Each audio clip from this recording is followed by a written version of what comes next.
Tahanjagadoribu warisi Japan ki Sinbung wari dagi artha hantoksabani. Wari asida yauriba mi mamingsing asi taba nungainabagidamag aikhoigi oiba londa thonjabani. Haujik taminarasi Japan ki Phunga Wari KARAM CHAOBI.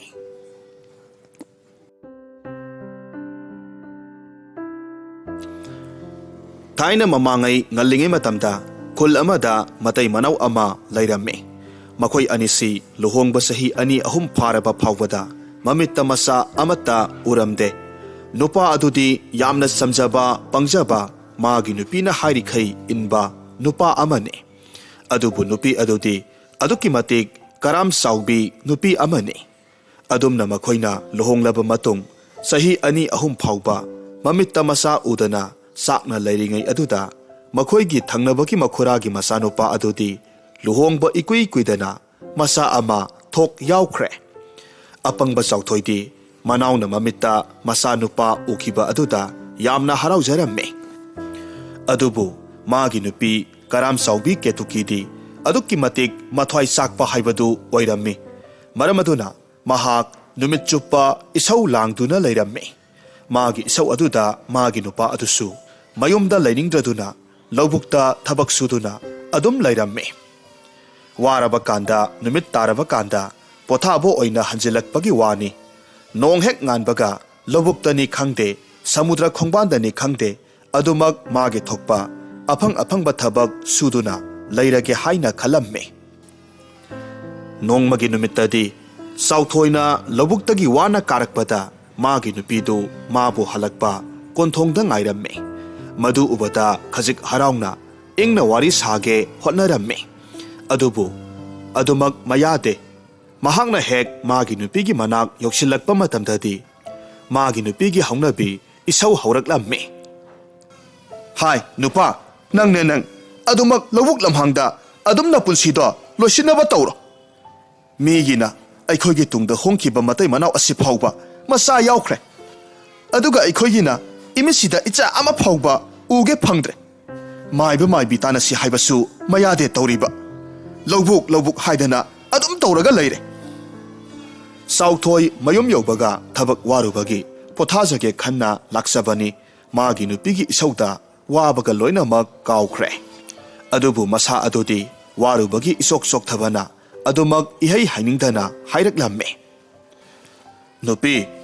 nangna phai khanbado adum tawro hairedana aina. Adukhak hairamlaga makha tadana adumak mayumlomda sangki. Adubu mahakki nupi adudi ngaiba makhai ngairaga irai laithokna thoaba ama taw hairamme haiduna isau langduna matung inakhiramme. Asumna sayol ama haukraba matungda laikagi higai wakanbi mau ama anina amuk ketukida migina masa yaukraga nakhoigina kari tawribage maibara maibira tanau haina hairamme. Mina adumna hairamba aduda khoirang khoisaunaduna mapuroibada maibara maibira tanasi haina hairamme. Magi nupina haimalaba aduda sauthoisu khangba ngamdana magi nupina hairiba adu yaramme. Adubu maiba maibi phana yamna tanadunasu kanabadi iphang phanglamde. Maiba maibi mayam adunasu makhoina karisu tauba ngamlaroi makhoigi laibakta mamitta masa uranu tamlamle haina hairamme. Maiba maibi mayam adugi wa taraga sauthoinadi manau nupagi masa adu makhoigi masani haina khandoklaga lelasi hairamme. Adubu wafam aduda magi nupi adunadi yaninglamde. Magi di upai ama natragana upai ama tawduna mamitta masa udaba yadabani haina hairamme.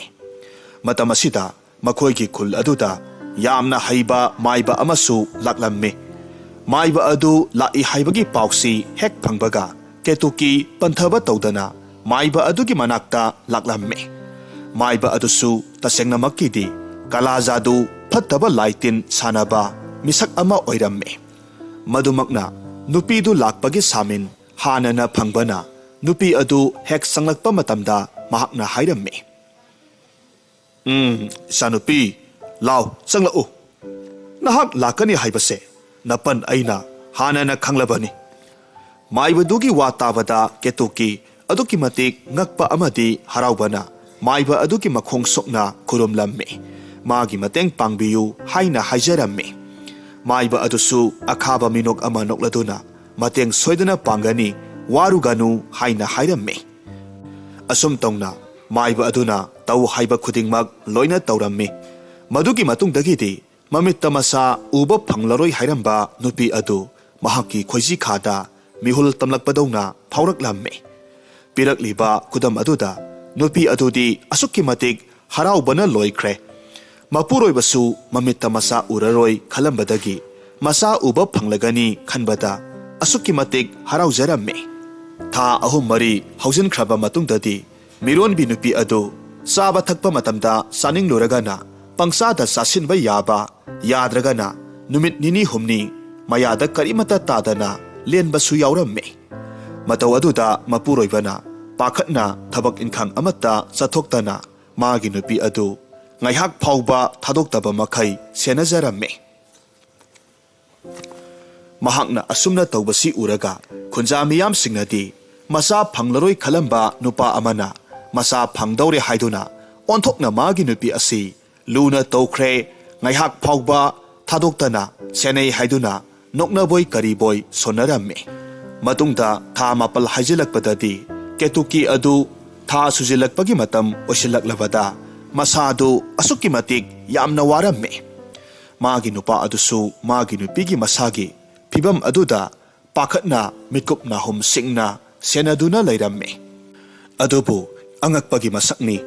tha tara lanthorakkadawraba adu phawbada angang unabagi samin amata phanglamde. Oiriba mataw aduda ketukidi masadu yamna wana hairamme. Kari matongno tawriba asibu khwai miyamdi angang unabasi tha mapal lanthorakpa tha tara haurakpada oinabadaine. Aduga aina tha tarasi lanthorakle taramathoi haibadu henjilakle. Masi phawbada ahongba amata laitriba asibu karigino. Magi nupigi wadu tabada sauthoina pakhatna khumme. Hai dene adugumba wado haiganune. Nangna yamna pakhatlagana maibara maibira ama kausi aduga mihul paihanduna yengsi. Asumna hainaduna maiba ama kaure mihul yengbadadi angang adugi mihul lairi matam khajiktang watli haina hairamme. Madu tabada matai manaw adu wai sangbagi sor ama hondoklamme. Asumna matam khara haukraba matungda tha tara manga pharaklaba phawbada angang adudi mapal thoklakpagi samin amata hek pirakte. Oiriba mataw aduda ketukidi masada masa adubu nungsibadi lairadana kalak khambanbana karambana masa pumnamak thumatkiduna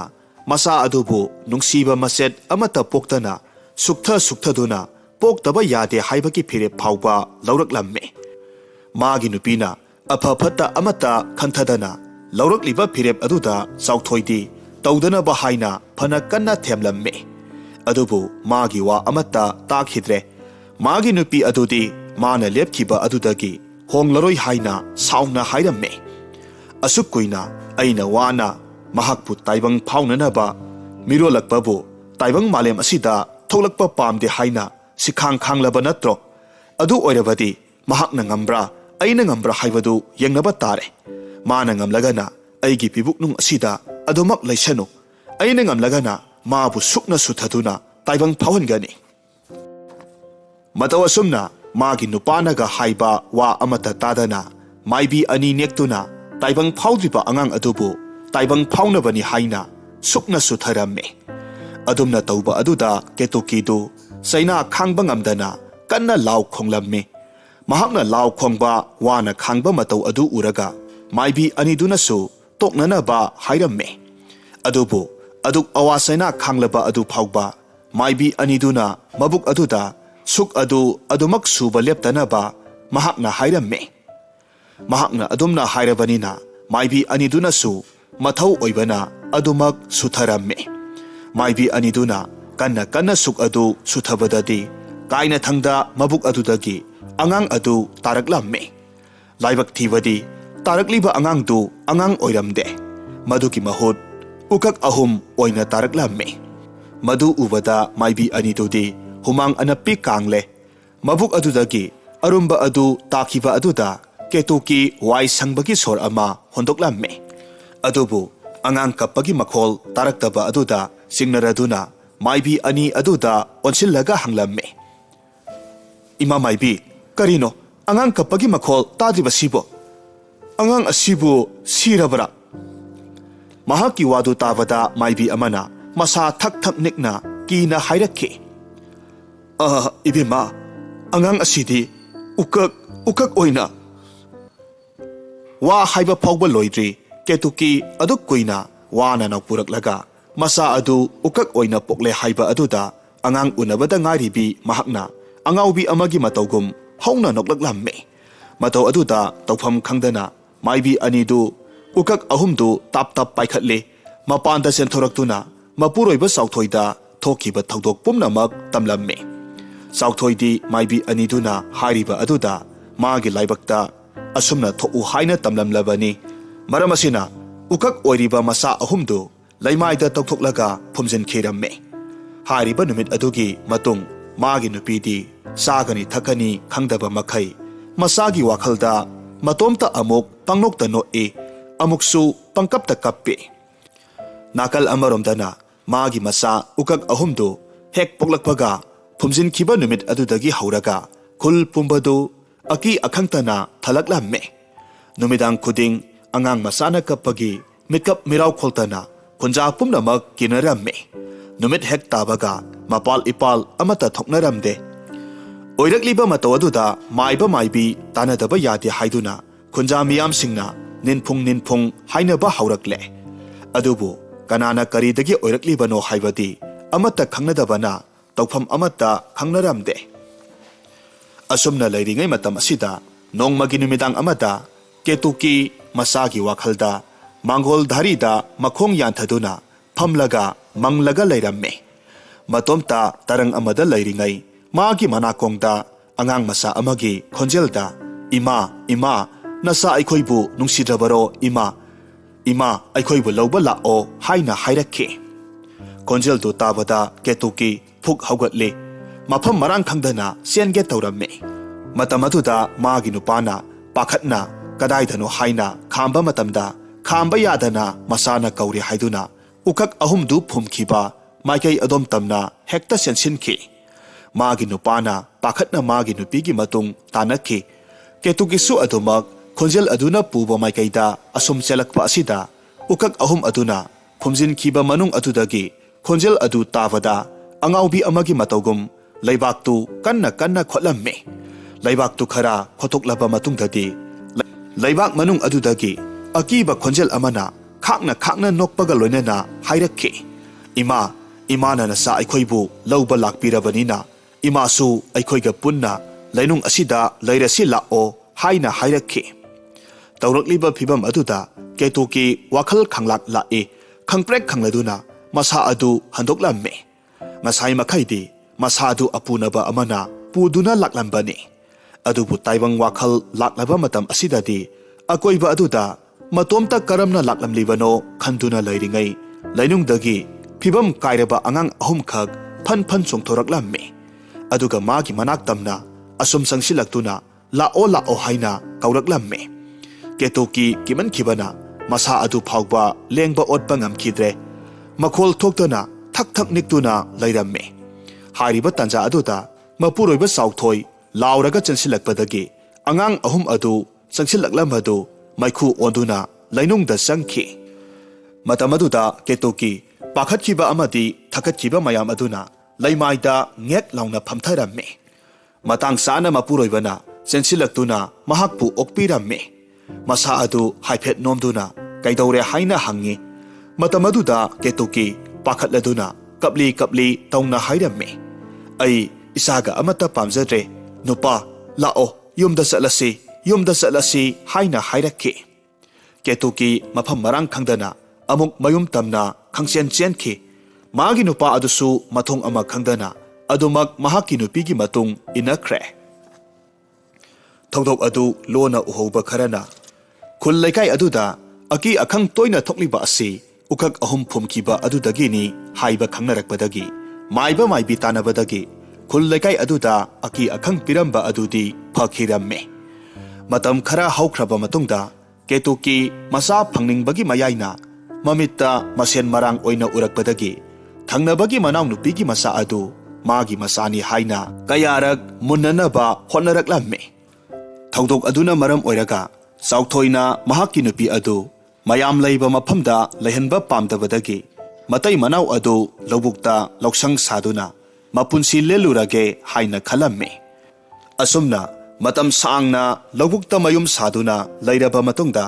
nongmagi numitta sauthoina lobukta thabak suringai matamda sembrang ama kanna khongbagi makhol tarakpada saru pairiba adomda sangsillaga yenglobadadi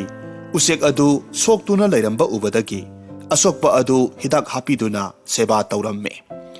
magi sana thaknanaba purakpa adudagi usek aduda khara thaduna pijai sembrang adusu asengbagidi laigi asanba usek ama oiramme madumakna migi maron ningthina khanglamme nupa aduna masagumna nungsina ngang saktuna seba tawbiba aduda hundoktuna satpasu ngamlamde sauthoisu adumangai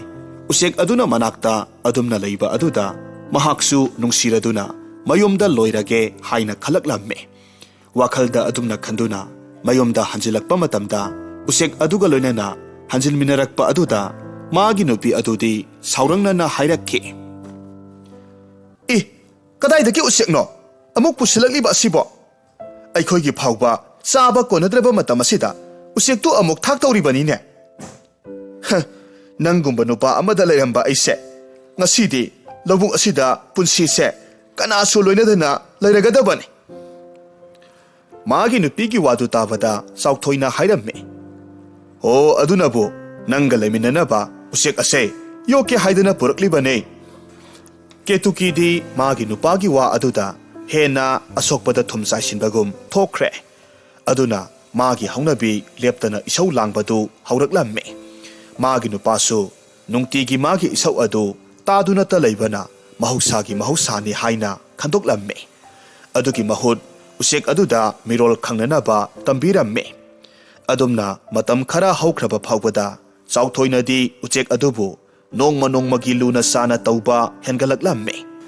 mahakna mi sunataba usek aduda masadauna luna tawjabadu ubada magi nupi adudi hena khoidau thitpa magi maphamda karyamnaba oina thoklamme masa yaudi haiduna punsi adu ninda tawduna hingbagi mahut sauthoidi magi lemhoriba punsi adu nungai thokna hingnanaba khak hanjabani adumakpu magi loinabi adudi adumna hek penthokna hingo haiba yaramde magi kalak khambanba karam sauba adudi nongmagi hengalaklamme madumakna magi nupana usek aduda utliba matau adu phawba mana yamna kalaklamme adubu usek adugi maral amatta leitabana tainafam leitana wana khanglakpane adubu nongmagi numittadi mahakna suduna thamba yam khara tengkot amada haplaga thambadu usek aduna mahakki machinjak oiraboi khanduna hek sathok lure madu khanglakpada ketuki saubana mai haukhre usek aduna lale haina haijabagi maongda makok nonthaduna leiraba adu phawbada usek adugi marei kakhatlaga mayomda amuk hanna hanjilaklabadi hatkani haina kihallamme aduga mapuroiba leitringaida usek adu thadok kheramme mahaki tamthiba matau aduda usek adusu makha tana leiba kibadagi adumak paiduna satkhre usek adusu yamna wana mama mapana leiriba makon wapal adu tamna paiduna satkhi matamna asum haukibana sauthoisu numit tasilakbadagi lawuktagi karaklamme nahan makhaidi mahakna lawuktagi karakpa khuding sembrang aduna harauna khongduna nak yet akoibada koipai paijabani adubu hariba numit adudi mana sumang yoksilaklaba adu phawbada usek adugi makhol mawa amata tadraba aduda masinda solle makhol taning di haidana nupina phajillaga thamkhrabara asum haiduna sanglakpada mangoldasu leiba uramde imungda amuk sangduna yengbadasu leiba udre magi nupi ketukida usek adu kadai waida chatkhrbage haina hangbada magi nupi aduna saurangna khumme ho khangdi ngasai nungthildagi ude pairaga chatkhrbara karino masinjaktuna tap taba makhai pija salle mabuk thalaba kanda paikriba oiramni. Sauthoi magi nupina haribadu thajaba ngamde. Aduna asengba hayu haiduna namhang hangjille. Namhang hangjillaba adudadi magi nupisu khangba ngamdabadagi kaina thangda yam sarambadagi mahakna marai kakhatuna thadokre haiduna hairakki. Magi nupigi wadu tarubada mahak yamna nungairamde yamna su sauninglamme. Usek aduna khangamgadaba maisaktu khalluraga yamna nungairamde. Sumangda haipet chenthoklaga phauba usek adu kaujaramme. Adubu usek adudi amuk hanna pairaktraba aduda masinda sole. Oh, maraisu kakhat pikhrabhanina khongbasu ngamlaroine. Aigi nupina kihenba adunasu amuk hanna pairaklarroine. Phana pendrabasu magi nupidadi kanna sairubasu ngamde. Aduna matomta ningamdana hairiba numit adumadi khangjaramme. Mathangi numitta nong hek nganbaga sauthoi usek adubu kau kauduna koithi thiramme. Adubu mana phana kanna thirabasu usek adudi thengnaba kauba laitre. Adumna hariba numit adumasu haukraba matung mathangi numitta usek adu thiba amuk salamme. Mahakna asum lakpa matamda wapan marak ama thengnaramme. Matamasida mahakna khalli. Semrangdi wapan marakta yamna laiganbani. Wapan marak asida hekta sangsillaga yenglage. Wapan marak aduda sangsilakpa matamdadi semrang adu khongduna sanaramba aduda ngakna hairamme. Nahakti matau karamna khongba ngamliba. Aigi nupina nahakki narai kakre haibadaine. Mahakki wadu tarubada nahan makai miron thoklabasu lonthokdaba saramba semrang adu mong hadana khumlakki. Mapu ibungo aigi laisi amuk matomta sangduksaba ngamme. Tu thajraga yengbiyu. Asum haiduna marai ulamme. Karisu tawdana lairamba aduda sauthoi yamna harauramme. Adubu magi nupina tathi tawaina tawbikhiba adugi khantharuraga amuk saudanaba themlamme. Matamaduda semrang adunasu warauba karisu laite. Adugi sarok mahakki mama mapa masin manau mayamga sakhang maikhang nakho haina hairakki.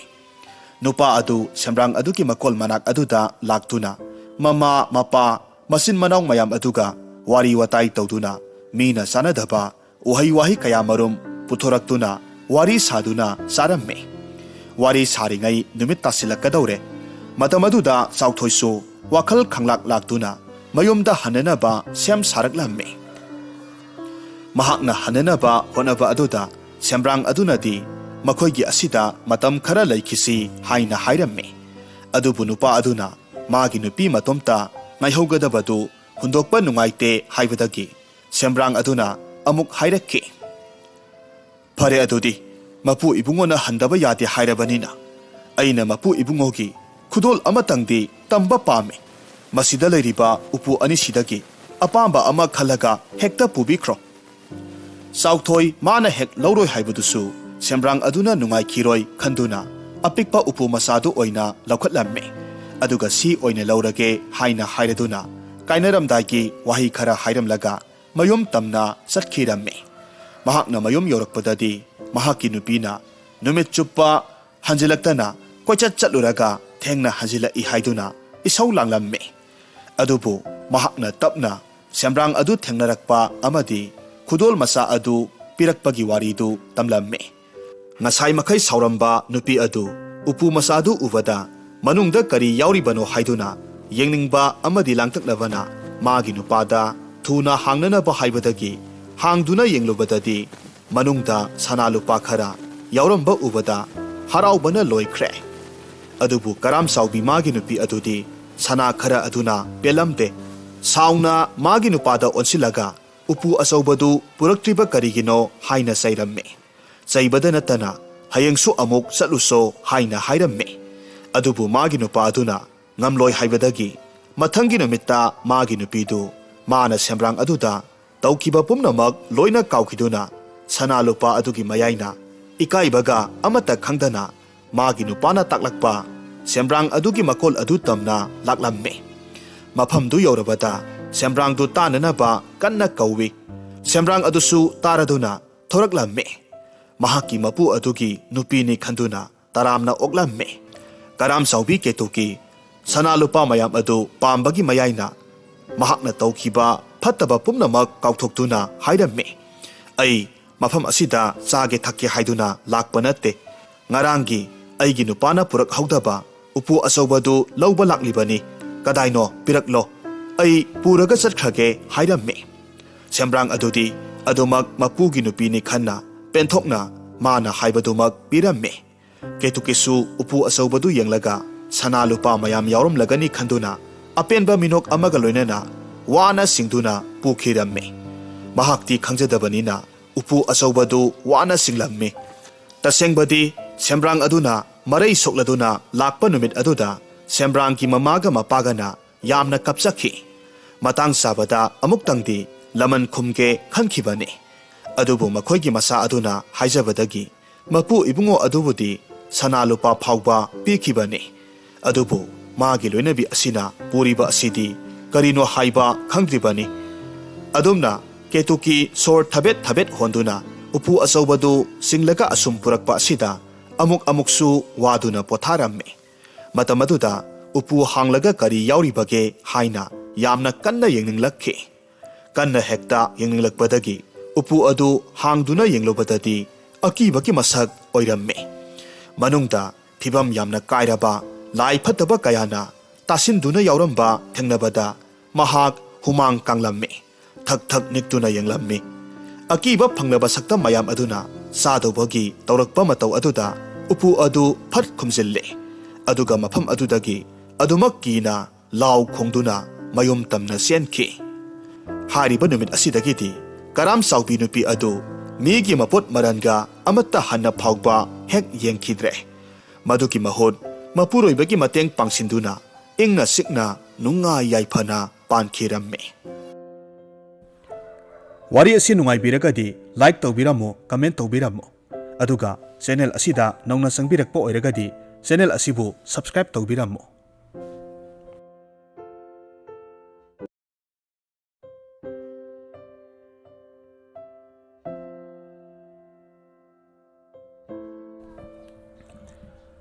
Tahan jagadoriba wari asi mayamna thabirakpa wari singki manungdagi amane wari asi Bharat ki sinbung wari ni wari asida yauriba mamingsing asi miyamna taba nungaina bagidamak aikhoigi londa onthoksabani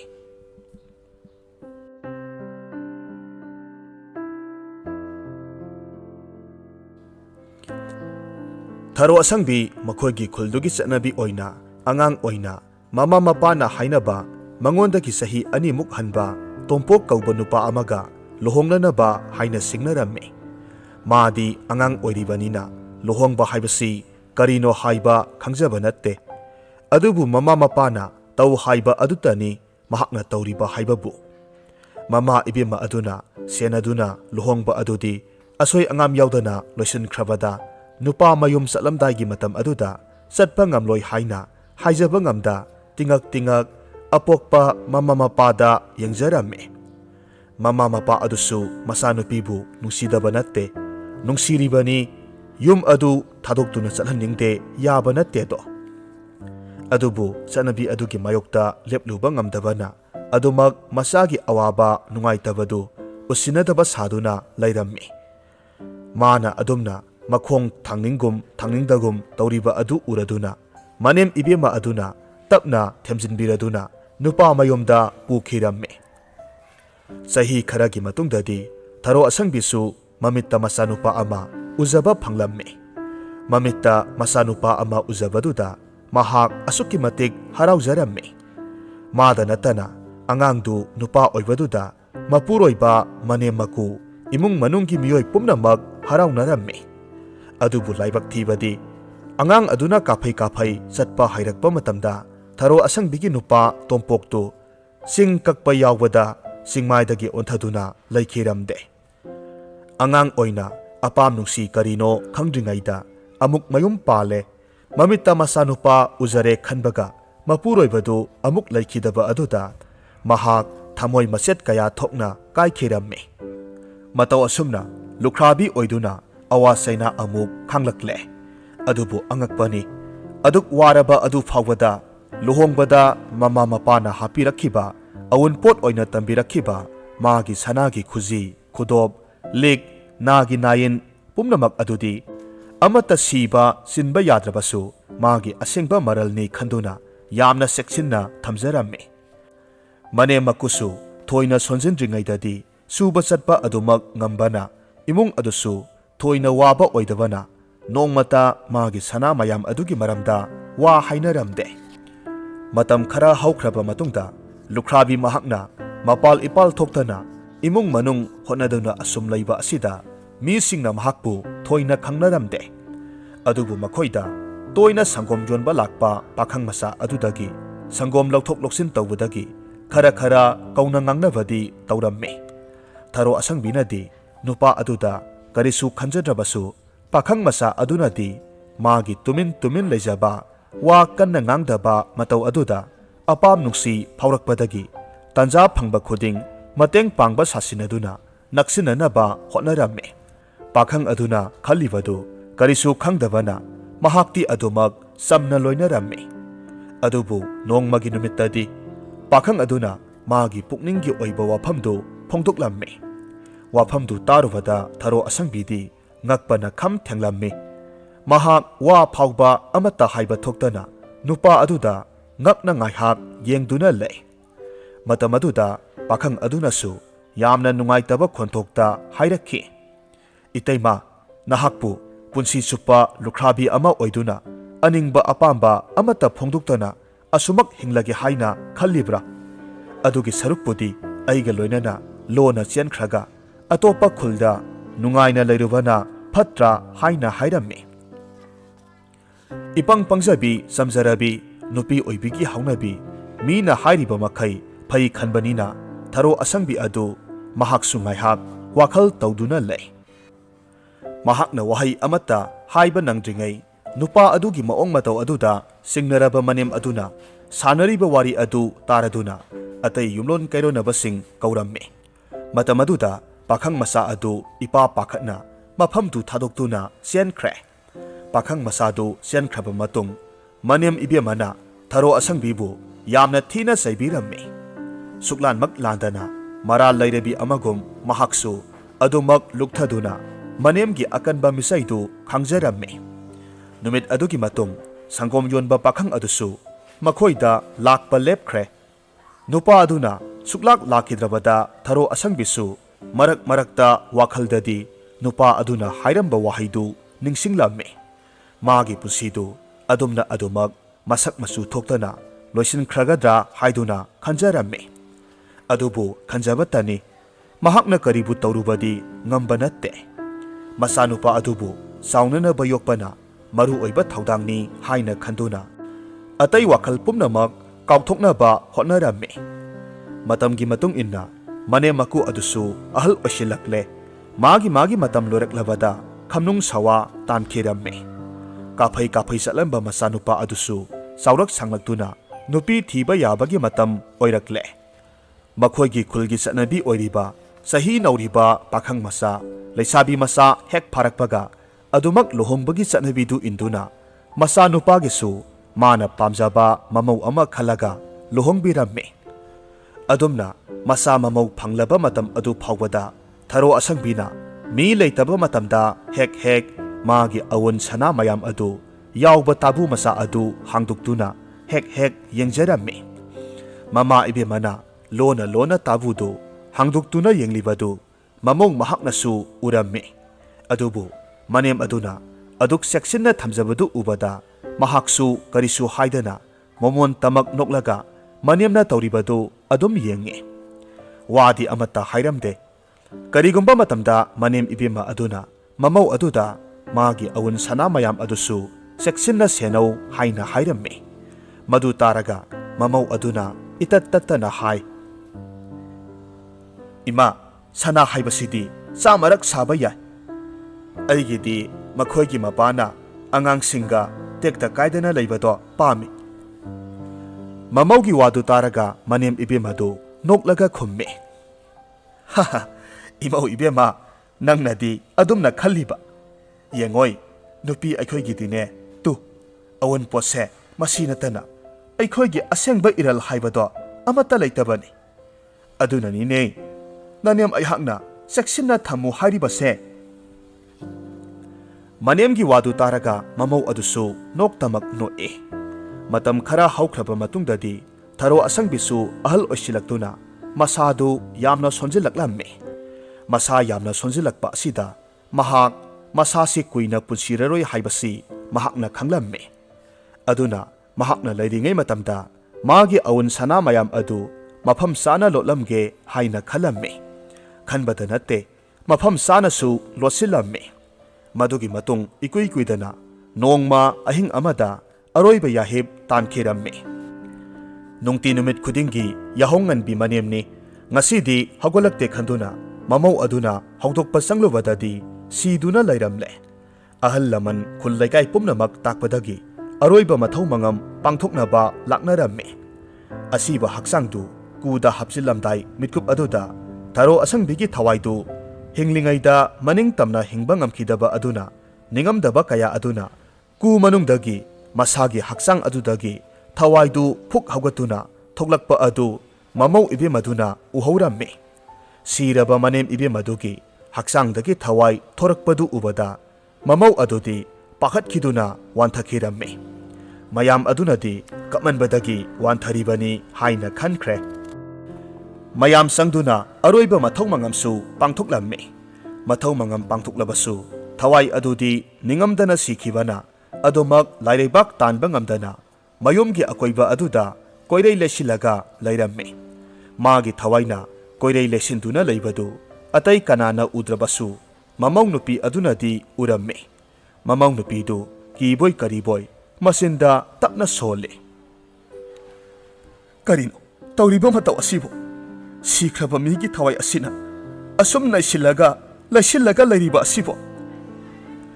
ꯃꯃꯧ ꯅꯨꯄꯤꯗꯨꯅ ꯃꯨꯔꯨꯝ ꯃꯨꯔꯨꯝ ꯁꯣꯜꯂꯤꯕꯗꯨ ꯇꯥꯔꯗꯨꯅ ꯃꯅꯦꯝ ꯏꯕꯦꯝꯃ ꯑꯗꯨꯒꯤ ꯊꯋꯥꯏ ꯑꯗꯨꯅ ꯃꯣꯃꯣꯟ ꯅꯣꯛꯂꯒ ꯍꯥꯏꯔꯛꯂꯝꯃꯤ꯫ "ꯏꯃꯧ ꯏꯕꯦꯝꯃ, ꯅꯪꯕꯨ ꯀꯔꯤꯒꯤ ꯀꯤꯔꯤꯕꯅꯣ? ꯑꯩꯁꯦ ꯑꯇꯩ ꯀꯅꯥꯁꯨ ꯅꯠꯇꯦꯅꯦꯍꯦ, ꯅꯪꯒꯤ ꯅꯅꯦꯝꯅꯤꯅꯦ." ꯃꯅꯦꯝꯒꯤ ꯊꯋꯥꯏ ꯑꯗꯨꯅ ꯍꯥꯏꯔꯤꯕꯗꯨ ꯇꯥꯔꯕꯁꯨ ꯑꯗꯨꯃꯛ ꯃꯃꯧ ꯅꯨꯄꯤ ꯑꯗꯨꯗꯤ ꯀꯤꯕ ꯍꯦꯟꯃꯟꯈꯤꯕꯅ ꯇꯥꯗꯕ ꯁꯥꯗꯨꯅ ꯇꯨꯃꯤꯟ ꯂꯩꯔꯝꯃꯤ꯫ ꯃꯍꯥꯛꯅ ꯀꯔꯤꯒꯨꯝꯕ ꯈꯨꯝꯂꯨꯔꯕꯗꯤ ꯃꯅꯦꯝ ꯏꯕꯦꯝꯃ ꯑꯗꯨꯒꯤ ꯊꯋꯥꯏ ꯑꯗꯨꯅ ꯃꯈꯥ ꯇꯥꯅ ꯑꯃꯨꯛ ꯋꯥ ꯉꯥꯡꯂꯛꯀꯅꯤ ꯍꯥꯏꯕ ꯈꯪꯂꯝꯃꯤ꯫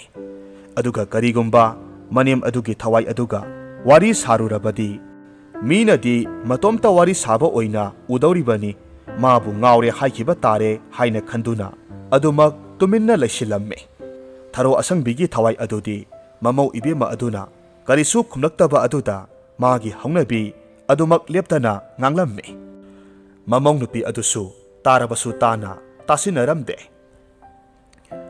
ꯑꯁꯨꯝꯅ ꯃꯇꯝꯅ ꯑꯁꯨꯝ ꯍꯧꯈꯤꯕꯅ ꯂꯩꯈꯤꯗ꯭ꯔꯕꯒꯤ ꯀꯔꯃ ꯂꯣꯏꯔꯕꯗ ꯊꯔꯣ ꯑꯁꯪꯕꯤꯒꯤ ꯃꯧꯄ꯭ꯋꯥ ꯑꯅꯤꯗꯨꯅ ꯃꯈꯣꯏꯒꯤ ꯅꯨꯄꯤꯁꯤꯡꯒ ꯂꯣꯏꯅꯅ ꯂꯥꯛꯂꯝꯃꯤ꯫ ꯃꯁꯤꯒꯤ ꯑꯎꯟ ꯑꯣꯏꯅ ꯍꯥꯞꯈꯤꯕ ꯁꯅꯥ ꯂꯨꯄꯥ ꯃꯌꯥꯝ ꯑꯗꯨ ꯄꯨꯊꯣꯔꯛꯂꯣ, ꯃꯈꯣꯏ ꯌꯥꯝꯅ ꯋꯥꯔꯦ, ꯁꯅꯥ ꯃꯌꯥꯝꯗꯨ ꯌꯣꯜꯂꯒ ꯍꯧꯗꯣꯛꯁꯦꯟ ꯑꯣꯏꯔꯒꯦ ꯍꯥꯏꯅ ꯍꯥꯏꯔꯛꯂꯝꯃꯤ꯫ ꯃꯧꯄ꯭ꯋꯥ ꯑꯅꯤꯅ ꯍꯥꯏꯔꯤꯕꯗꯨ ꯊꯔꯣ ꯑꯁꯪꯕꯤꯒꯤ ꯊꯋꯥꯏꯅꯁꯨ ꯇꯥꯕꯗ ꯁꯥꯎꯅ ꯍꯥꯏꯔꯛꯈꯤ꯫ "ꯁꯨꯅꯤꯡꯗꯕꯁꯤꯡꯁꯤꯗꯤ ꯌꯦꯡꯉꯨꯅꯦ, ꯑꯩꯒꯤ ꯑꯎꯟ ꯁꯅꯥꯁꯤꯡꯁꯦ ꯃꯈꯣꯏꯗꯤ ꯑꯩ ꯂꯩꯇ꯭ꯔꯕ ꯀꯥꯟꯗ ꯂꯧꯅꯕ ꯉꯥꯏꯔꯝꯂꯤꯕ ꯑꯣꯏꯔꯦ." ꯑꯁꯨꯝꯅ ꯍꯥꯏꯅ ꯃꯃꯧ ꯅꯨꯄꯤꯗ ꯑꯃꯨꯛ ꯑꯣꯟꯁꯤꯜꯂꯒ ꯁꯥꯎꯅ ꯍꯥꯏꯔꯝꯃꯤ꯫ "ꯏꯃꯧ ꯏꯕꯦꯝꯃ, ꯁꯨꯅꯤꯡꯗꯕꯁꯤꯡꯁꯤꯗ ꯑꯩꯒꯤ ꯁꯅꯥ ꯃꯌꯥꯝꯗꯣ ꯑꯃꯠꯇ ꯁꯤꯟꯅꯕ ꯌꯥꯔꯣꯏ꯫ ꯀꯔꯤꯒꯨꯝꯕ ꯍꯦꯛ ꯁꯤꯟꯅꯔꯕ ꯑꯩꯅ ꯇꯧꯔꯛꯄꯗꯤ ꯌꯦꯡꯉꯨ ꯅꯍꯥꯛ." ꯃꯅꯦꯝꯒꯤ ꯋꯥꯗꯨ ꯇꯥꯕꯗ ꯃꯃꯧ ꯅꯨꯄꯤ ꯑꯗꯨꯗꯤ ꯄꯥꯈꯠꯄꯅ ꯂꯣꯏꯈ꯭ꯔꯦ꯫ ꯑꯗꯨꯕꯨ ꯃꯍꯥꯛꯅ ꯇꯥꯔꯤ ꯎꯔꯤꯕꯗꯨ ꯇꯝꯂꯨꯔꯕꯗꯤ ꯀꯅꯥꯅꯁꯨ ꯊꯥꯖꯕꯤꯔꯣꯏ ꯈꯪꯕꯅ ꯃꯅꯦꯝꯅ ꯃꯐꯝ ꯈꯪꯗꯅ ꯂꯣꯠꯂꯝꯂꯦ, ꯊꯤꯕ ꯐꯪꯗ꯭ꯔꯦ ꯍꯥꯏꯅ ꯍꯥꯏꯖꯤꯜꯂꯝꯃꯤ꯫ ꯃꯍꯥꯛꯅ ꯍꯥꯏꯔꯤꯕꯗꯨ ꯃꯥꯃ ꯃꯅꯦꯁꯤꯡ ꯑꯗꯨꯅꯗꯤ ꯊꯥꯖꯔꯝꯗꯦ꯫ ꯃꯔꯝ ꯑꯗꯨꯅ ꯃꯥꯒꯤ ꯋꯥ ꯇꯥꯗꯅ ꯃꯅꯦꯝꯒꯤ ꯀꯥꯗ ꯄꯔꯞ ꯄꯔꯞ ꯆꯪꯁꯤꯟꯈꯤꯗꯨꯅ ꯊꯤꯕ ꯍꯨꯝꯕ ꯍꯧꯔꯝꯃꯤ꯫ ꯑꯗꯨꯕꯨ ꯇꯁꯦꯡꯅꯃꯛ ꯂꯣꯠꯂꯝꯕ ꯑꯣꯏꯕꯅ ꯁꯅꯥ ꯃꯆꯦꯠ ꯑꯃ ꯐꯥꯎꯕ ꯍꯦꯛ ꯐꯪꯂꯝꯗꯦ꯫ ꯀꯔꯤꯃꯠꯇ ꯐꯪꯗ꯭ꯔꯕ ꯑꯗꯨꯗ ꯃꯥꯃ ꯃꯅꯦꯁꯤꯡ ꯑꯗꯨ ꯁꯥꯎꯅ ꯁꯤꯔꯕ ꯐꯥꯎꯕ ꯃꯔꯨꯅ ꯌꯨꯏ ꯍꯥꯏꯗꯨꯅ ꯄꯦꯟꯗꯅ ꯁꯣꯜꯂꯒ ꯍꯟꯅꯈꯤ꯫ ꯑꯗꯨꯝꯅ ꯃꯧꯄ꯭ꯋꯥ ꯅꯨꯄꯥ ꯃꯆꯜꯁꯤꯡ ꯑꯗꯨꯅ ꯁꯥꯎꯅ ꯆꯠꯈꯤꯕꯗꯨ ꯎꯔꯒ ꯊꯔꯣ ꯑꯁꯪꯕꯤꯒꯤ ꯊꯋꯥꯏ ꯑꯗꯨꯗꯤ ꯑꯄꯦꯟꯕ ꯃꯤꯅꯣꯛ ꯅꯣꯛꯂꯝꯃꯤ꯫ ꯃꯆꯤꯟꯗ ꯑꯁꯨꯝꯅ ꯍꯥꯏꯔꯛꯈꯤ꯫ "ꯀꯂꯛꯇꯨꯝ ꯄꯦꯜꯂꯤ, ꯁꯨꯗꯤ ꯁꯨꯅꯤꯡꯗꯅ ꯑꯩꯒꯤ ꯑꯁꯦꯡꯕ ꯏꯔꯜ ꯑꯁꯤꯕꯨ ꯍꯨꯒꯦ ꯈꯟꯕ? ꯃꯅꯦꯝꯅ ꯍꯔꯥꯎꯕꯗꯨ ꯎꯔꯒ ꯃꯃꯧ ꯅꯨꯄꯤ ꯑꯗꯨꯗꯤ ꯑꯍꯥꯟꯕ ꯑꯣꯏꯅ ꯃꯅꯦꯝꯒꯤ ꯊꯋꯥꯏꯗ ꯑꯣꯟꯁꯤꯜꯂꯒ ꯈꯨꯝꯂꯝꯃꯤ꯫ ꯏꯃꯥ, ꯃꯥꯝꯃ ꯏꯅꯦ ꯍꯣꯏꯁꯦ ꯇꯁꯦꯡꯅ ꯋꯥꯔꯕ ꯃꯥꯜꯂꯦ꯫ ꯁꯅꯥꯁꯤꯡ ꯑꯁꯤ ꯄꯤꯈ꯭ꯔꯁꯤꯕ? ꯃꯃꯧꯒꯤ ꯋꯥꯗꯨ ꯇꯥꯔꯒ ꯃꯅꯦꯝꯒꯤ ꯊꯋꯥꯏ ꯑꯗꯨꯗꯤ ꯌꯥꯝꯅ ꯁꯥꯎꯅ ꯌꯥꯔꯣꯏ ꯍꯥꯏꯅ ꯈꯪꯂꯥꯎ ꯂꯥꯎꯔꯛꯂꯝꯃꯤ꯫ ꯃꯅꯦꯝꯒꯤ ꯊꯋꯥꯏ ꯑꯗꯨꯅ ꯑꯗꯨꯛ ꯁꯥꯎꯕꯗꯨꯗ ꯃꯃꯧ ꯅꯨꯄꯤ ꯑꯗꯨꯁꯨ ꯀꯤꯗꯅ ꯋꯥ ꯃꯈꯥ ꯇꯥꯔꯝꯗꯦ꯫ ꯃꯇꯝ ꯈꯔ ꯍꯧꯈ꯭ꯔꯕ ꯃꯇꯨꯡꯗ ꯊꯔꯣ ꯑꯁꯪꯕꯤꯒꯤ ꯃꯆꯥꯅꯨꯄꯥ ꯑꯗꯨꯅ ꯀꯔꯕꯥꯔ ꯃꯆꯥ ꯑꯃ ꯇꯧꯒꯦ ꯍꯥꯏꯅ ꯈꯜꯂꯛꯂꯝꯃꯤ꯫ ꯋꯥꯐꯝꯗꯨ ꯃꯥꯒꯤ ꯅꯨꯄꯤꯗꯁꯨ ꯇꯝꯂꯝꯃꯤ꯫ ꯃꯄꯨꯔꯣꯏꯕꯒꯤ ꯋꯥꯗꯨ ꯇꯥꯔꯒ ꯃꯃꯧ ꯅꯨꯄꯤ ꯑꯗꯨꯅ ꯋꯥꯈꯜ ꯑꯃ ꯂꯥꯛꯇꯨꯅ ꯃꯅꯦꯝ ꯏꯕꯦꯝꯃꯅ ꯍꯤꯡꯂꯤꯉꯩ ꯃꯇꯝꯗ ꯂꯣꯠꯁꯤꯜꯂꯝꯕ ꯁꯅꯥ ꯌꯥꯎꯕ ꯇꯥꯕꯨ ꯃꯆꯥ ꯑꯗꯨ ꯂꯧꯊꯣꯛꯂꯒ ꯃꯗꯨꯗꯒꯤ ꯅꯥꯅꯞꯄꯤ ꯑꯃ ꯀꯥꯏꯊꯣꯛꯂꯝꯃꯤ꯫ ꯑꯗꯨꯒ ꯃꯄꯨꯔꯣꯏꯕꯅ ꯀꯔꯕꯥꯔ ꯇꯧꯕ ꯍꯧꯅꯅꯕ ꯍꯣꯠꯅꯔꯝꯃꯤ꯫ ꯊꯔꯣ ꯑꯁꯪꯕꯤꯒꯤ ꯊꯋꯥꯏ ꯑꯗꯨꯗꯤ ꯃꯥꯅ ꯃꯃꯧꯗ ꯂꯩꯐꯝ ꯑꯗꯨ ꯇꯥꯛꯊꯣꯛꯂꯨꯔꯕꯁꯨ ꯃꯃꯧ ꯑꯗꯨꯅ ꯃꯉꯣꯟꯗ ꯀꯔꯤꯁꯨ ꯋꯥꯍꯪ ꯄꯥꯎꯍꯪꯗꯅ ꯁꯅꯥ ꯀꯥꯏꯊꯣꯛꯈꯤꯕ ꯑꯗꯨꯗ ꯌꯥꯝꯅ ꯁꯥꯎꯔꯝꯃꯤ꯫ ꯃꯔꯝ ꯑꯗꯨꯅ ꯃꯍꯥꯛꯀꯤ ꯊꯋꯥꯏ ꯑꯗꯨꯅ ꯄꯦꯟꯗ꯭ꯔꯗꯨꯅ ꯃꯃꯧꯗ ꯌꯥꯝꯅ ꯆꯩꯔꯝꯃꯤ꯫ ꯃꯃꯧ ꯑꯗꯨꯁꯨ ꯃꯍꯥꯛꯅ ꯃꯅꯦꯝꯗ ꯍꯥꯏꯔꯝꯗꯕ ꯑꯗꯨꯒꯤꯗꯃꯛ ꯃꯍꯥꯛꯀꯤ ꯑꯁꯣꯏꯕꯅꯤ ꯍꯥꯏꯅ ꯈꯟꯗꯨꯅ ꯃꯅꯦꯝꯅ ꯆꯩꯔꯤꯕ ꯑꯗꯨ ꯀꯔꯤꯁꯨ ꯈꯨꯝꯗꯦ꯫ ꯑꯁꯨꯝꯅ ꯃꯇꯝ ꯈꯔ ꯍꯧꯈ꯭ꯔꯕ ꯃꯇꯨꯡꯅꯤ ꯊꯔꯣ ꯑꯁꯪꯕꯤꯒꯤ ꯊꯋꯥꯏ ꯑꯗꯨ ꯏꯪꯅ ꯆꯤꯛꯅ ꯑꯔꯥꯟ ꯈꯨꯕꯝ ꯐꯪꯗꯨꯅ ꯂꯥꯏꯔꯩꯕꯥꯛꯇ ꯂꯩꯕ ꯄꯥꯝꯂꯛꯂꯝꯃꯤ꯫ ꯃꯔꯝ ꯑꯗꯨꯅ ꯃꯃꯧꯗ ꯁꯅꯥ ꯂꯨꯄꯥ ꯃꯌꯥꯝ ꯑꯗꯨ ꯀꯥꯏꯊꯣꯛꯂꯒ ꯃꯗꯨꯗꯒꯤ ꯐꯪꯂꯛꯄ ꯁꯦꯜ ꯑꯗꯨꯅ ꯂꯩꯇ ꯂꯥꯏꯔ ꯀꯅꯥꯁꯨ ꯂꯩꯖꯗ꯭ꯔꯕ ꯃꯌꯥꯝꯗ ꯀꯠꯊꯣꯛꯎ ꯍꯥꯏꯅ ꯍꯥꯏꯔꯝꯃꯤ꯫ ꯃꯃꯧ ꯏꯕꯦꯝꯃꯁꯨ ꯃꯅꯦꯝꯅ ꯍꯥꯏꯔꯤꯕ ꯑꯗꯨꯃꯛ ꯇꯧꯔꯝꯃꯤ꯫ ꯑꯗꯨꯝꯅ ꯇꯧꯕꯗꯒꯤ ꯊꯔꯣ ꯑꯁꯪꯕꯤꯒꯤ ꯊꯋꯥꯏ ꯑꯗꯨ ꯁꯥꯟꯇꯤ ꯐꯪꯗꯨꯅ ꯂꯥꯏꯔꯩꯕꯥꯛ ꯇꯥꯟꯈꯤꯔꯝꯃꯤ꯫ ꯃꯁꯤꯒꯤ ꯃꯇꯨꯡ ꯊꯔꯣ ꯑꯁꯪꯕꯤꯒꯤ ꯑꯃꯠꯇ ꯌꯥꯎꯕ ꯃꯁꯨ ꯅꯨꯄꯤ ꯑꯗꯨꯁꯨ ꯆꯥꯎꯕ ꯁꯔꯦꯞ ꯐꯥꯔꯛꯇꯨꯅ ꯂꯩꯁꯥꯕꯤ ꯃꯆꯥ ꯑꯃ ꯑꯣꯏꯔꯛꯂꯝꯃꯤ꯫ ꯃꯁꯨ ꯅꯨꯄꯤ ꯑꯗꯨꯅ ꯂꯩꯁꯥꯕꯤ ꯄꯨꯡꯀꯛ ꯐꯥꯔꯛꯂꯕꯅꯤꯅ ꯃꯃꯥ ꯃꯄꯥꯅꯁꯨ ꯃꯈꯣꯏꯒꯤ ꯆꯠꯅꯕꯤ ꯑꯣꯏꯅ ꯃꯆꯥ ꯅꯤꯉꯣꯜꯅ ꯂꯩꯁꯥꯕꯤ ꯄꯨꯡꯀꯛ ꯐꯥꯔꯛꯄꯒ ꯂꯨꯍꯣꯡꯕꯤꯅꯕ ꯃꯆꯥꯅꯨꯄꯤꯒꯤ ꯑꯐꯕ ꯃꯃꯥꯛ ꯃꯌꯥ ꯑꯣꯏꯕ ꯌꯥꯕ ꯅꯨꯄꯥ ꯃꯆꯥ ꯀꯅꯥ ꯂꯩꯕꯒꯦ ꯍꯥꯏꯅ ꯈꯨꯜ ꯂꯩꯀꯥꯏ ꯑꯗꯨꯗ ꯊꯤꯕ ꯍꯧꯔꯛꯂꯝꯃꯤ꯫ ꯑꯁꯨꯝꯅ ꯄꯥꯎꯁꯤ ꯇꯥꯅꯔꯛꯄꯗꯒꯤ ꯃꯆꯥ ꯄꯤꯕ ꯄꯣꯛꯄ ꯄꯥꯈꯪ ꯐꯥꯔꯛꯂꯕ ꯀꯌꯥꯒꯤ ꯃꯃꯥ ꯃꯄꯥꯁꯨ ꯊꯔꯣ ꯑꯁꯪꯕꯤꯒꯤ ꯃꯁꯨ ꯅꯨꯄꯤ ꯑꯗꯨꯕు ꯃꯃꯧ ꯑꯣꯏꯕ ꯌꯥꯔꯕ꯭ꯔꯥ ꯍꯥꯏꯅ ꯌꯦꯡꯕ ꯂꯥꯛꯅꯔꯝꯃꯤ꯫ ꯂꯥꯛꯂꯤꯕ ꯃꯌꯥꯝ ꯑꯗꯨꯗꯒꯤ ꯑꯃ ꯈꯟꯗꯨꯅ ꯅꯨꯄꯥ ꯃꯆꯥ ꯑꯃꯒ ꯃꯆꯥꯅꯨꯄꯤ ꯑꯗꯨꯒ ꯂꯨꯍꯣꯡꯅꯕꯒꯤ ꯋꯥꯐꯝ ꯍꯧꯗꯣꯛꯂꯝꯃꯤ꯫ ꯑꯍꯜ ꯃꯁꯦꯜ ꯌꯥꯅꯖꯕꯒꯤ ꯋꯥꯅꯤ꯫ ꯊꯔꯣ ꯑꯁꯪꯕꯤꯒꯤ ꯃꯁꯨ ꯅꯨꯄꯤ ꯑꯗꯨꯅꯗꯤ ꯂꯨꯍꯣꯡꯕ ꯑꯗꯨ ꯌꯥꯅꯤꯡꯕ ꯅꯠꯇꯦ꯫ ꯑꯗꯨꯒꯤꯁꯨ ꯃꯊꯛꯇ ꯃꯕꯦꯟ ꯑꯗꯨꯅ ꯂꯩꯔꯤꯉꯩ ꯃꯇꯝꯗ ꯏꯇꯠ ꯇꯠꯇꯅ ꯑꯁꯨꯝꯅ ꯁꯣꯜꯂꯝꯃꯤ꯫ ꯌꯨꯝ ꯀꯩ ꯄꯥꯟꯕ ꯍꯥꯏꯕꯁꯤ ꯌꯥꯝꯅ ꯂꯨꯕꯅꯤ꯫ ꯄꯨꯟꯁꯤꯒꯤ ꯈ꯭ꯋꯥꯏꯗꯒꯤ ꯂꯨꯕ ꯈꯣꯡꯊꯥꯡ ꯑꯃꯅꯤ꯫ ꯏꯁꯨ ꯏꯕꯦꯝꯃ ꯌꯦꯡꯉꯨ, ꯅꯕꯦꯟꯗꯤ ꯑꯄꯥꯝ ꯄꯥꯝꯗ ꯑꯃꯠꯇ ꯐꯣꯡꯗꯣꯛꯄ ꯉꯝꯗꯅ ꯂꯥꯛꯈꯤꯕ ꯑꯁꯤꯗ ꯄꯨꯟꯁꯤꯁꯦ ꯀꯌꯥꯗ ꯅꯤꯡꯉꯝꯗꯅ ꯂꯦꯜꯂꯤꯕꯅꯣ? ꯏꯁꯨꯗꯗꯤ ꯑꯁꯨꯝꯅ ꯊꯣꯛꯇꯕ ꯑꯣꯏꯌꯨꯀꯣ ꯍꯥꯏꯅ ꯍꯥꯏꯔꯝꯈꯤ꯫ ꯃꯕꯦꯟꯒꯤ ꯋꯥꯍꯩꯁꯤꯡ ꯑꯗꯨ ꯅꯤꯡꯁꯤꯡꯂꯨꯕ ꯈꯨꯗꯤꯡ ꯃꯁꯨ ꯅꯨꯄꯤ ꯑꯗꯨꯅ ꯑꯁꯨꯝꯅ ꯈꯟꯈꯤ꯫ ꯃꯌꯨꯝ ꯃꯀꯩ ꯄꯥꯜꯂꯕꯁꯨ ꯃꯥꯒꯤꯗꯤ ꯃꯥꯒꯤ ꯊꯃꯣꯏꯅ ꯈꯣꯏꯗꯥꯖꯕ ꯄꯨꯛꯅꯤꯡ ꯋꯥꯈꯜ ꯇꯤꯟꯅꯕ ꯃꯍꯥꯛ ꯑꯗꯨ ꯈꯛꯇꯒ ꯄꯨꯟꯁꯤ ꯈꯣꯡꯂꯣꯏ ꯑꯣꯏꯒꯅꯤ꯫ ꯃꯗꯨ ꯅꯠꯇ꯭ꯔꯕꯗꯤ ꯌꯨꯝꯕꯥꯜ ꯄꯨꯟꯁꯤꯗ ꯈꯣꯡꯗꯥꯔꯣꯏ ꯍꯥꯏꯅ ꯈꯟꯈꯤ꯫ ꯃꯍꯥꯛꯅ ꯈꯜꯂꯤꯕ ꯑꯗꯨꯃꯛꯁꯨ ꯃꯃꯥ ꯃꯄꯥꯗ ꯍꯥꯏꯖꯔꯝꯃꯤ꯫ ꯑꯗꯨꯕꯨ ꯃꯃꯥ ꯃꯄꯥꯅ ꯃꯥꯒꯤ ꯋꯥꯗꯨ ꯆꯠꯅꯕ ꯌꯥꯕ ꯅꯠꯇꯦ ꯍꯥꯏꯅ ꯇꯥꯕꯤꯔꯝꯗꯦ꯫ ꯅꯥꯀꯜ ꯑꯃꯔꯣꯝꯗ ꯊꯔꯣ ꯑꯁꯪꯕꯤꯒꯤ ꯃꯁꯨ ꯅꯨꯄꯤ ꯑꯗꯨ ꯂꯨꯍꯣꯡꯈꯤꯗꯧꯔꯦ ꯍꯥꯏꯕ ꯇꯥꯕꯗ ꯃꯍꯥꯛꯄꯨ ꯀꯨꯏꯅꯗꯒꯤ ꯄꯥꯝꯖꯔꯛꯄ, ꯀꯗꯥꯏꯗ ꯀꯔꯤ ꯇꯧꯔꯤ ꯍꯥꯏꯗꯨꯅ ꯁꯦꯟꯅꯖꯗꯨꯅ ꯂꯥꯛꯈꯤꯕ ꯂꯩꯀꯥꯏꯒꯤ ꯅꯨꯄꯥ ꯃꯆꯥ ꯑꯃꯗꯤ ꯂꯩꯐꯝ ꯆꯥꯐꯝ ꯈꯪꯂꯝꯗꯦ꯫ ꯂꯨꯍꯣꯡꯕ ꯑꯗꯨ ꯀꯔꯝ ꯍꯥꯏꯅ ꯇꯧꯔꯒ ꯊꯨꯒꯥꯏꯁꯤꯒꯦ ꯍꯥꯏꯅ ꯐꯥꯎꯕ ꯈꯜꯂꯝꯃꯤ꯫ ꯑꯗꯨꯕꯨ ꯂꯥꯏꯕꯛ ꯐꯕ ꯍꯥꯏꯒꯗ꯭ꯔꯥ,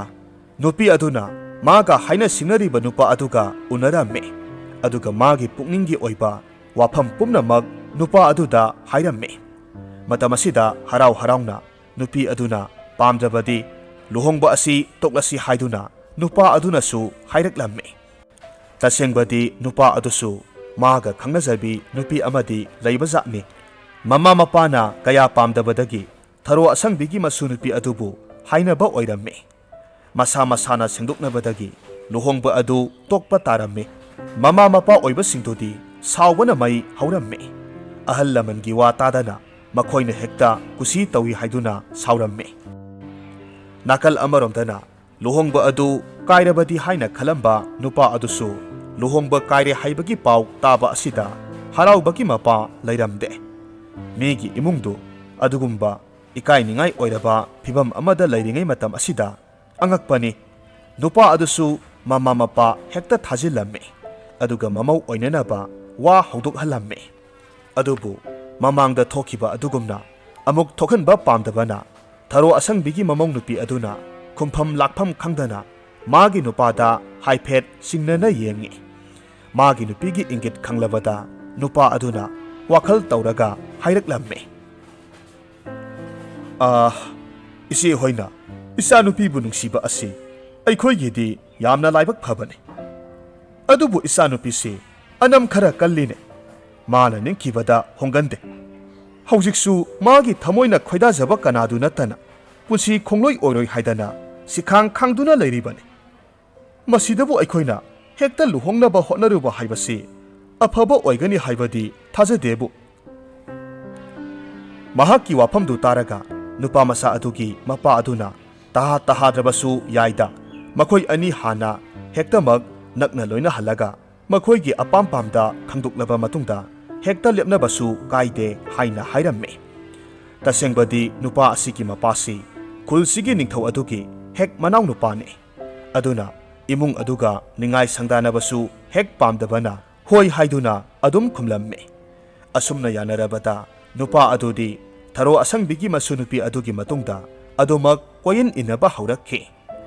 ꯅꯨꯄꯤ ꯃꯆꯥ ꯑꯗꯨ ꯅꯨꯄꯥ ꯑꯗꯨꯒꯤ ꯃꯇꯧ ꯑꯗꯨꯗ ꯌꯥꯝꯅ ꯍꯩꯅꯔꯝꯗꯦ꯫ ꯑꯗꯨꯕꯨ ꯃꯃꯥ ꯃꯄꯥꯅ ꯃꯈꯣꯏꯒ ꯃꯨꯛꯅꯕ ꯌꯥꯗꯦ ꯍꯥꯏꯅ ꯍꯥꯏꯕ ꯑꯗꯨꯗ ꯍꯩꯅꯗ꯭ꯔꯕꯁꯨ ꯑꯗꯨꯝ ꯈꯥꯡꯂꯝꯃꯤ꯫ ꯑꯗꯨꯝꯅ ꯂꯩꯔꯤꯉꯩ ꯆꯩꯔꯛ ꯑꯗꯨꯗ ꯊꯔꯣ ꯑꯁꯪꯕꯤ ꯍꯣꯏꯒꯤ ꯊꯪꯅꯕꯒꯤ ꯚꯔꯥ ꯁꯥꯟꯕ ꯌꯨꯝ ꯑꯗꯨꯗ ꯏꯁꯩ ꯁꯛꯄ, ꯃꯁꯛ ꯃꯇꯧ ꯌꯥꯝꯅ ꯐꯖꯕ, ꯆꯨꯡ ꯐꯤꯔꯥꯜ ꯆꯥꯕ ꯌꯨꯔꯦꯝꯕ ꯀꯧꯕ ꯅꯨꯄꯥ ꯑꯃ ꯂꯥꯛꯂꯝꯃꯤ꯫ ꯃꯍꯥꯛꯀꯤ ꯃꯁꯛ ꯃꯇꯧ, ꯆꯨꯡ ꯐꯤꯔꯥꯜ ꯆꯥꯕ, ꯂꯦꯝꯖꯕ ꯃꯇꯧ ꯑꯗꯨꯗ ꯊꯔꯣ ꯑꯁꯪꯕꯤꯒꯤ ꯃꯁꯨ ꯅꯨꯄꯤ ꯑꯗꯨꯒꯤ ꯄꯨꯛꯅꯤꯡ ꯍꯨꯅꯅꯕ ꯃꯆꯥꯛ ꯑꯃ ꯑꯣꯏꯔꯝꯃꯤ꯫ ꯑꯗꯨꯝꯅ ꯅꯨꯄꯥ ꯑꯗꯨ ꯎꯔꯨꯕꯗ ꯃꯕꯨꯛꯅꯤꯡꯗ ꯑꯁꯨꯝꯅ ꯁꯣꯟꯖꯔꯝꯃꯤ, ꯄꯣꯏꯔꯩ ꯀꯔꯤ ꯂꯝꯗꯒꯤ ꯂꯥꯛꯄꯕꯨ ꯑꯣꯏꯔꯤꯒꯕ? ꯑꯁꯨꯛ ꯆꯨꯡ ꯐꯤꯔꯥꯜ ꯆꯥꯅ ꯂꯦꯝꯖꯕ ꯃꯍꯥꯛ ꯑꯁꯤꯕꯨ, ꯑꯁꯨꯛ ꯂꯦꯝꯖꯕ ꯃꯇꯧ ꯑꯁꯤꯅ ꯑꯃꯨꯛꯀ ꯍꯦꯟꯅ ꯊꯃꯣꯏꯁꯦ ꯅꯨꯡꯉꯣꯟꯍꯜꯂꯦ꯫ ꯋꯥꯈꯜꯗ ꯑꯗꯨꯝꯅ ꯈꯟꯖꯔꯕꯁꯨ ꯃꯅꯥꯛ ꯅꯛꯁꯤꯟꯅꯅꯕ ꯍꯣꯠꯅꯖꯕ ꯉꯝꯖꯕꯗꯤ ꯅꯠꯇꯦ꯫ ꯑꯗꯨꯝꯅ ꯃꯊꯃꯣꯏꯗ ꯋꯥꯅ ꯈꯥꯡꯖꯔꯤꯉꯩ ꯈꯨꯜꯒꯤ ꯈꯣꯡꯅꯥꯡꯕꯣꯠ ꯃꯈꯣꯡꯗ ꯍꯦꯛ ꯍꯦꯛ ꯏꯁꯩ ꯁꯛꯄꯗ ꯅꯣꯡꯃꯗꯤ ꯇꯥꯟ ꯆꯥꯟꯅꯗꯨꯅ ꯌꯨꯔꯦꯝꯕꯒ ꯍꯦꯛ ꯃꯥꯏ ꯃꯥꯏ ꯑꯣꯟꯁꯤꯟꯅꯗꯨꯅ ꯊꯦꯡꯅꯔꯕꯗ ꯁꯛꯈꯪ ꯃꯥꯏꯈꯪꯅꯕ ꯍꯥꯏꯕꯗꯨ ꯑꯣꯏꯔꯛꯂꯝꯃꯤ꯫ ꯇꯁꯦꯡꯕꯗꯤ ꯌꯨꯔꯦꯝꯕꯅꯁꯨ ꯅꯨꯄꯤ ꯑꯗꯨꯕꯨ ꯑꯍꯥꯟꯕ ꯍꯦꯛ ꯎꯕꯃꯛꯇꯗ ꯈꯣꯏꯗꯥꯖꯈ꯭ꯔꯕꯅꯤ꯫ ꯃꯈꯣꯏ ꯑꯅꯤ ꯁꯛꯈꯪ ꯃꯥꯏꯈꯪꯅꯔꯕ ꯃꯇꯨꯡꯗ ꯅꯛꯁꯤꯟꯅꯅ ꯂꯣꯏꯅꯔꯛꯄꯗꯒꯤ ꯄꯨꯛꯅꯤꯡꯒꯤ ꯑꯣꯏꯕ ꯋꯥꯐꯝ ꯐꯣꯡꯗꯣꯛꯅꯗꯨꯅ ꯄꯥꯈꯪ ꯂꯩꯁꯥ ꯑꯣꯏꯕꯒꯤ ꯍꯧꯅꯁꯥ ꯃꯔꯤ ꯂꯩꯅꯔꯛꯂꯝꯃꯤ꯫ ꯃꯈꯣꯏ ꯑꯅꯤꯅ ꯅꯛꯁꯤꯟꯅ ꯂꯣꯏꯅꯕꯗꯨ ꯎꯔꯒ ꯊꯔꯣ ꯑꯁꯪꯕꯤꯒꯤ ꯃꯁꯨ ꯅꯨꯄꯤꯕꯨ ꯉꯥꯎꯖꯕ, ꯂꯨꯍꯣꯡꯅꯕ ꯋꯥ ꯐꯥꯎꯕ ꯍꯧꯗꯣꯛꯂꯝꯕ ꯅꯨꯄꯥ ꯑꯗꯨꯗꯤ ꯑꯁꯨꯛꯀꯤ ꯃꯇꯤꯛ ꯀꯂꯛ ꯈꯝꯕꯟꯕꯅ ꯄꯦꯟꯗꯕꯅ ꯂꯣꯏꯈ꯭ꯔꯦ꯫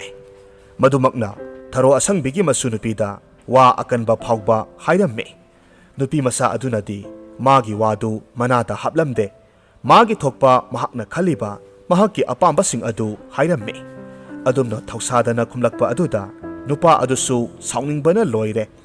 ꯑꯗꯨꯕꯨ ꯅꯨꯄꯤ ꯑꯗꯨꯒꯤ ꯃꯃꯥꯡꯗꯗꯤ ꯐꯠꯇꯕ ꯃꯁꯛ ꯎꯠꯊꯣꯛꯄ ꯌꯥꯗꯦ ꯈꯟꯗꯨꯅ ꯑꯗꯨꯃꯛ ꯈꯥ ꯆꯤꯛꯂꯒ ꯈꯥꯡꯂꯝꯃꯤ꯫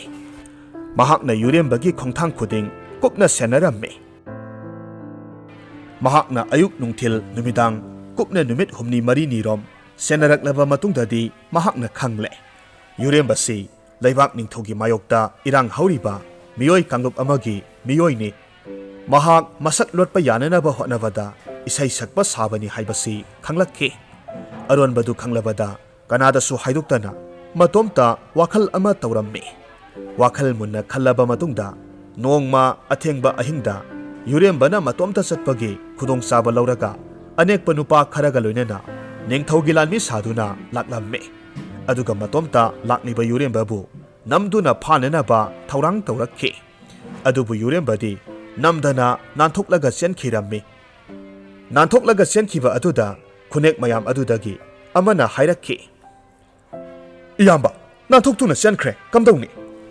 ꯅꯨꯄꯥꯗꯨꯅ ꯈꯨꯝꯃꯤ, ꯆꯦꯟꯖꯈ꯭ꯔꯁꯟ ꯑꯩꯅ ꯊꯥꯗꯣꯛꯈ꯭ꯔꯤꯕꯅꯤ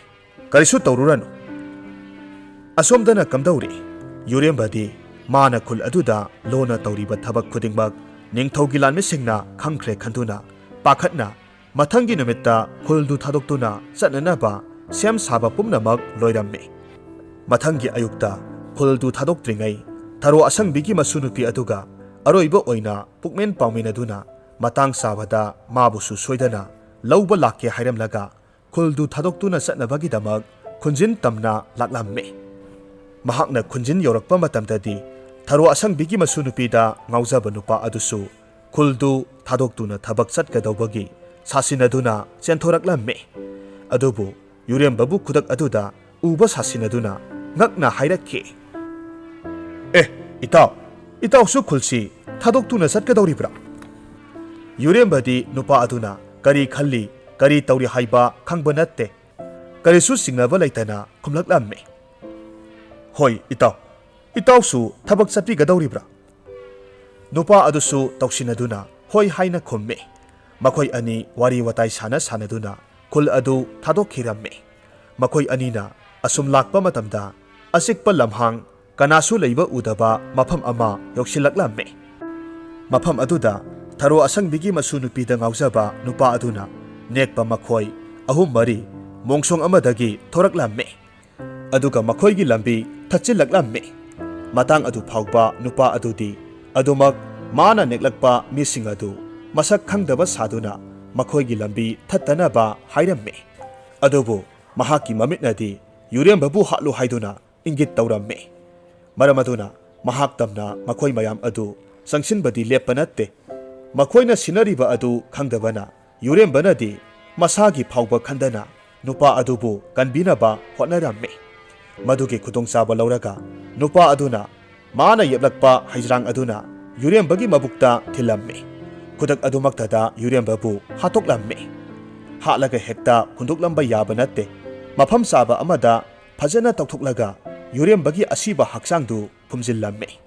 ꯅꯨꯃꯤꯠ ꯑꯗꯨꯃ ꯍꯧꯈ꯭ꯔꯕ ꯃꯇꯨꯡ ꯊꯥꯕꯨꯝ ꯑꯃ ꯐꯥꯖꯤꯜꯂꯛꯂꯕ ꯐꯥꯎꯕꯗ ꯏ ꯄꯥꯎ ꯑꯃꯠꯇ ꯐꯥꯎꯔꯛꯇ꯭ꯔꯕ ꯑꯗꯨꯗ ꯊꯔꯣ ꯑꯁꯪꯕꯤꯒꯤ ꯃꯁꯨꯅꯨꯄꯤ ꯑꯗꯨꯗꯤ ꯃꯤꯄꯥꯏꯕ ꯄꯣꯛꯂꯝꯃꯤ ꯀꯅꯥꯗ ꯀꯔꯤ ꯍꯪꯂꯨꯅꯤ ꯇꯧꯐꯝ ꯈꯪꯗꯅ ꯂꯩꯔꯤꯉꯩ ꯃꯇꯝ ꯑꯁꯤꯗ ꯃꯉꯣꯟꯗ ꯉꯥꯎꯖꯕ ꯅꯨꯄꯥ ꯑꯗꯨꯅ ꯃꯈꯣꯏ ꯑꯅꯤꯒꯤ ꯂꯨꯍꯣꯡꯕꯒꯤ ꯋꯥꯐꯝꯗꯨ ꯀꯟꯅ ꯑꯃꯨꯛ ꯇꯛꯁꯤꯜꯂꯛꯂꯝꯃꯤ ꯅꯨꯄꯤ ꯑꯗꯨꯁꯨ ꯂꯩꯊꯣꯛ ꯂꯩꯁꯤꯟ ꯇꯧꯗꯨꯅ ꯑꯗꯨꯃꯛ ꯈꯨꯝꯃꯤ ꯃꯍꯥꯛꯀꯤ ꯃꯇꯧ ꯑꯗꯨꯗ ꯅꯨꯄꯥ ꯑꯗꯨꯅ ꯍꯦꯟꯅ ꯑꯗꯨꯝ ꯀꯔꯦꯝꯅꯕ ꯂꯛꯅꯕꯒꯨꯝ ꯈꯟꯈ꯭ꯔꯦ ꯅꯣꯡꯃꯒꯤ ꯅꯨꯃꯤꯗꯥꯡ ꯑꯃꯗ ꯊꯔꯣ ꯑꯁꯪꯕꯤꯒꯤ ꯃꯁꯨꯅꯨꯄꯤ ꯑꯗꯨꯅ ꯇꯨꯝꯊꯕ ꯌꯥꯗꯗꯨꯅ ꯃꯄꯥꯜꯗ ꯌꯨꯔꯦꯝꯕꯒꯤ ꯋꯥꯈꯜ ꯈꯟꯗꯨꯅ ꯂꯩꯔꯤꯉꯩ ꯃꯇꯝꯗ ꯃꯉꯣꯟꯗ ꯉꯥꯎꯖꯕ ꯅꯨꯄꯥ ꯑꯗꯨ ꯁꯝꯕꯜ ꯆꯣꯡꯂꯒ ꯆꯦꯟꯁꯤꯜꯂꯛꯂꯝꯃꯤ ꯃꯗꯨꯗ ꯅꯨꯄꯤ ꯑꯗꯨ ꯈꯪꯄ꯭ꯔꯦꯛ ꯈꯪꯉꯤ ꯏꯃꯨꯡꯗ ꯆꯦꯟꯁꯤꯟꯒꯦ ꯇꯧꯏ ꯅꯨꯄꯥ ꯑꯗꯨꯅ ꯃꯥꯒꯤ ꯂꯝꯕꯤꯗ ꯐꯠ ꯊꯠꯆꯤꯜꯂꯒ ꯂꯨꯍꯣꯡꯕꯒꯤ ꯋꯥꯐꯝꯗꯨ ꯌꯥꯔꯣ ꯍꯥꯏꯗꯨꯅ ꯀꯟꯅ ꯍꯥꯏꯔꯝꯃꯤ ꯅꯨꯄꯤ ꯑꯗꯨꯒꯤ ꯃꯄꯨꯛꯅꯤꯡ ꯍꯣꯡꯉꯣ ꯍꯥꯏꯕ ꯌꯥꯗ꯭ꯔꯕ ꯑꯗꯨꯗ ꯁꯥꯎꯔꯝꯗꯧꯕ ꯅꯨꯄꯥ ꯑꯗꯨ ꯁꯥꯎꯔꯛꯂꯝꯃꯤ ꯅꯨꯄꯤ ꯑꯗꯨꯗ ꯃꯥꯅ ꯇꯧꯈꯤꯕ ꯐꯠꯇꯕ ꯊꯕꯛ ꯄꯨꯝꯅꯃꯛ ꯃꯊꯪ ꯃꯊꯪ ꯍꯥꯏꯗꯣꯔꯛꯂꯝꯃꯤ ꯊꯔꯣ ꯑꯁꯪꯕꯤꯒꯤ ꯃꯁꯨꯅꯨꯄꯤꯗꯨ ꯃꯥꯒ ꯈꯪꯅꯖꯕ ꯅꯨꯄꯥ ꯑꯗꯨ ꯍꯥꯠꯇꯣꯛꯄꯤꯈ꯭ꯔꯦ ꯇꯥꯕꯗ ꯌꯥꯝꯅ ꯁꯥꯎꯅꯤꯡꯂꯝꯃꯤ ꯃꯁꯥꯗꯨ ꯐꯥꯊꯕ ꯉꯝꯈꯤꯗ꯭ꯔꯦ ꯅꯨꯄꯥ ꯑꯗꯨꯕꯨ ꯍꯥꯠꯂꯒꯦ ꯃꯇꯥꯒꯨꯝ ꯆꯣꯡꯁꯤꯜꯂꯛꯂꯝꯃꯤ ꯑꯗꯨꯕꯨ ꯅꯨꯄꯥꯒ ꯅꯨꯄꯤꯒꯗꯤ ꯄꯥꯡꯒꯜ ꯃꯥꯟꯅꯕ ꯅꯠꯇꯦ ꯅꯨꯄꯥ ꯑꯗꯨꯅ ꯃꯈꯧꯔꯤ ꯆꯔꯝꯗ ꯃꯦꯠꯂꯒ ꯈꯨꯗꯛ ꯑꯗꯨꯗ ꯃꯍꯥꯛꯄꯨ ꯍꯥꯠꯇꯣꯛꯈ꯭ꯔꯦ ꯁꯤꯔꯕ ꯅꯨꯄꯤ ꯑꯗꯨꯗꯤ ꯃꯐꯝ ꯑꯗꯨꯗ ꯍꯦꯛꯇꯃꯛ ꯍꯨꯟꯗꯣꯛꯂꯝꯕ ꯌꯥꯕ ꯅꯠꯇꯦ ꯌꯨꯝꯒꯤ ꯃꯅꯤꯡꯗ ꯂꯩꯔꯤꯕ ꯒꯨꯍꯥ ꯑꯗꯨꯒꯤ ꯃꯅꯥꯛ ꯇꯝꯅ ꯄꯨꯔꯛꯂꯝꯃꯤ ꯑꯗꯨꯒ ꯒꯨꯍꯥ ꯑꯗꯨꯒꯤ ꯃꯅꯨꯡꯗ ꯊꯥꯗꯈ꯭ꯔꯦ ꯃꯊꯪꯒꯤ ꯑꯌꯨꯛꯇꯗꯤ ꯅꯨꯄꯤ ꯑꯗꯨ ꯃꯥꯒ ꯈꯪꯅꯖꯕ ꯅꯨꯄꯥ ꯑꯗꯨꯅ ꯃꯈꯣꯏ ꯑꯅꯤ ꯀꯥꯏꯅꯔꯁꯤ ꯍꯥꯏꯕꯒꯤ ꯆꯤꯊꯤ ꯑꯃ ꯊꯥꯔꯛꯄꯗꯒꯤ ꯒꯨꯍꯥꯗ ꯃꯇꯣꯝꯇ ꯆꯣꯡꯊꯗꯨꯅ ꯁꯤꯔꯒ ꯂꯩꯔꯝꯂꯦ ꯍꯥꯏꯅ ꯋꯥ ꯂꯥꯎꯅꯔꯛꯂꯝꯃꯤ ꯇꯁꯦꯡꯕꯗꯤ ꯆꯤꯊꯤ ꯑꯗꯨꯁꯨ ꯃꯉꯣꯟꯗ ꯉꯥꯎꯖꯕ ꯅꯨꯄꯥ ꯑꯗꯨꯅ ꯌꯨꯔꯦꯝꯕꯅ ꯊꯥꯔꯛꯄ ꯁꯥꯔꯒ ꯊꯥꯔꯛꯈꯤꯕꯅꯤ ꯑꯁꯨꯝꯅ ꯊꯔꯣ ꯑꯁꯪꯕꯤꯒꯤ ꯃꯁꯨꯅꯨꯄꯤ ꯑꯗꯨꯒꯤ ꯊꯋꯥꯏ ꯑꯗꯨꯁꯨ ꯅꯤꯡꯉꯝꯗꯅ ꯁꯤꯈꯤꯕ ꯑꯣꯏꯕꯅ ꯅꯨꯃꯤꯗꯥꯡ ꯌꯧꯔꯛꯄ ꯈꯨꯗꯤꯡ ꯌꯨꯝꯗꯨꯒꯤ ꯑꯀꯣꯏꯕꯗ ꯇꯝꯅꯔꯝꯃꯤ ꯑꯗꯨꯕꯨ ꯀꯅꯥꯒꯨꯝꯕ ꯃꯤꯑꯣꯏ ꯑꯃꯠꯇꯗꯗꯤ ꯑꯀꯥꯏꯕ ꯄꯤꯔꯝꯗꯦ ꯃꯇꯣꯝꯇ ꯅꯤꯡꯉꯝꯗꯅ ꯀꯞꯂꯝꯃꯤ ꯑꯣꯏꯔꯛꯂꯤꯕ ꯃꯇꯧ ꯑꯁꯤꯗ ꯀꯤꯔꯗꯨꯅ ꯃꯃꯥ ꯃꯄꯥ ꯃꯧꯄꯥꯁꯤꯡ ꯑꯗꯨꯁꯨ ꯌꯨꯝ ꯊꯥꯗꯣꯛꯇꯨꯅ ꯆꯠꯅꯈ꯭ꯔꯦ